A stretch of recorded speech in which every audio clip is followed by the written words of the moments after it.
In recent years, the multiverse has become a popular trope in science fiction.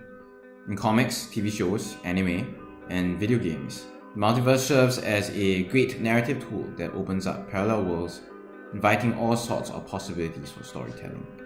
In such works, we find that the multiverse is usually presented as a reality scientifically established somehow, somewhere, by an ultra-complex, awe-inspiring physical mechanism. However, despite the way it may be portrayed in fiction, the only uncontroversial thing about the scientists with regard to the multiverse is that it is very controversial. Just the mention of it often brings countless polarized voices from the scientific community itself.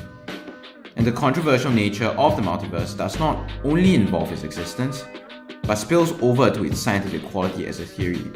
Is the multiverse even a scientific topic in the first place? Or is it something metaphysical, beyond scientific questions?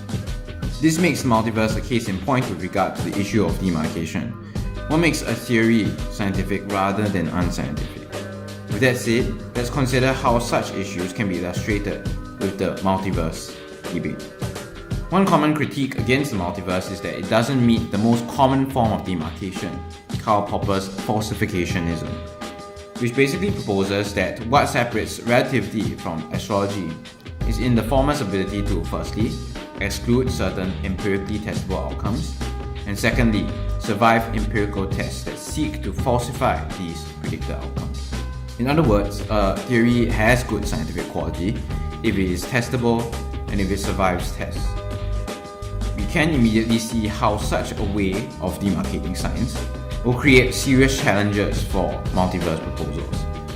Firstly, falsifiability will be tough since these proposals tend to give us parallel universes that are causally close to us.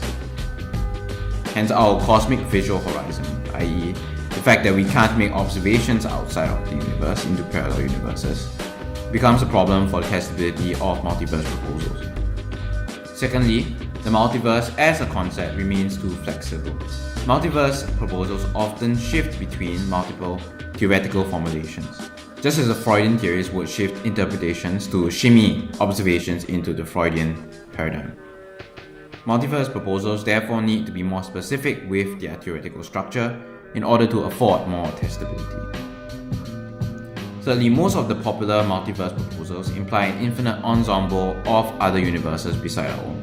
Hence, with such theories, anything that can happen will happen. In fact, it will happen an infinite number of times. This is obviously a problem for the predictability of such proposals, since it would make them invulnerable to falsification. This is simply because any experimental result could be explained with the claim that we just happen to be in the right universe that gave us this result, since literally anything goes.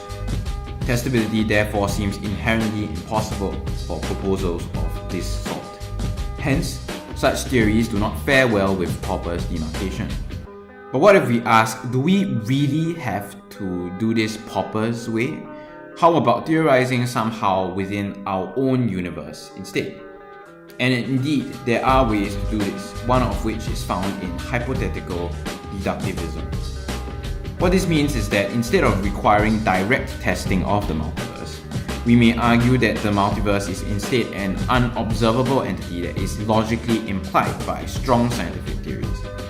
A popular argument that uses this reasoning is based on the chaotic inflationary model of the universe, which proposes a certain mechanism that accounts for the inflation of the early universe.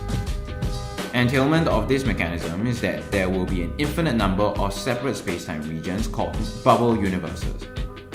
Simply put, chaotic inflation implies a multiverse. Proponents of this model will then say that the cosmic background radiation observed in our universe is well explained by chaotic inflation.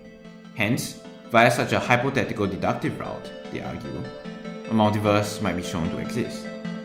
So has the multiverse finally been confirmed?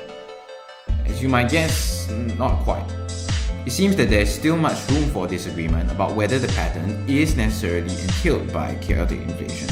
In fact, some scientists suggest that if chaotic inflation really works, the pattern of the cosmic background should have actually been different from what we do observe. Not to mention other inflationary theories could work equally well with the cosmic background evidence we see. making the infinite ensemble of universes needless theoretical baggage. Nevertheless, the hypothetical deductive route is still a live option for arguing for the multiverse. George Ellis, as a multiverse skeptic, proposes that the empirical confirmation of string theory could possibly make a case for the multiverse. But of course, this is still far from fruition. To conclude, it should be clear how the discussion of this one topic in popular media can open up many serious philosophical topics like falsification and hypothetical deductivism. The multiverse controversy shows us that there are, in fact, multiple dimensions to what demarcates science from non-science. It seems that scientific demarcation may not be best construed as a narrow line to be drawn, so to speak, but as an integrated spectrum to be examined and understood.